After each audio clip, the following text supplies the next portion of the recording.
Hello and welcome. Welcome to this MBL webinar. Today looking at phishing awareness and cyber compliance. My name is Dr. Stephen Hill.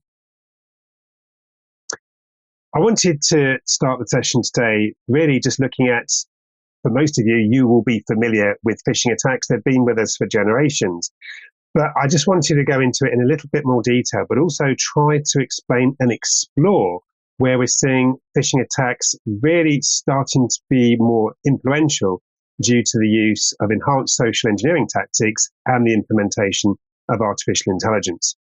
But if we look at just the bare bones of a phishing attack, it's where a criminal will send a fake email or a message, and that can be in many forms, which we'll see shortly, that looks genuine, often pretending to be a colleague within the same organization. It could be a client or it could be a trusted third-party organization. And the goal inevitably is to trick the victim, that could be you or I, into clicking on a link, more so to open an attachment. And we've seen over the years that the most likely attachment will be a PDF or sharing sensitive information like giving away passwords or indeed payment details. And of course, once the attacker or hacker has gained access to our systems, they can then steal confidential data, they can steal funds, they can impersonate staff and target clients, or vice versa. They can target clients to target the organization. And of course, there's that spread of malware. Most likely today is going to be ransomware, and that could then spread across the network, doing a lot more harm. So phishing works today, and this is really important because it targets people, not technology. We entrust so much in our technology, sometimes we forget to basically harden, to gear up our staff to look out for some of the common signs.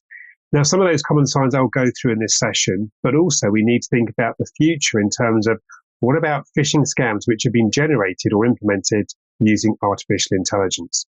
Whatever method they're using, they're exploiting trust. There's going to be a sense of urgency, and it will typically be a routine communication. It's something you would expect to receive, and that's what makes them ever more difficult to identify.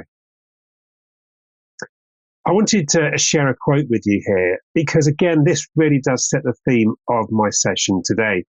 And that is that technology is accelerating at a breakneck pace, bringing sophisticated new tools to both attackers and defenders.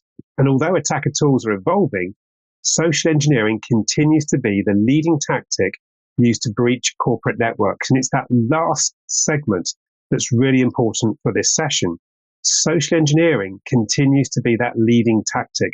So this is where we need to do more in terms of educating, enculturating our staff to be on the lookout for some of these types of scam.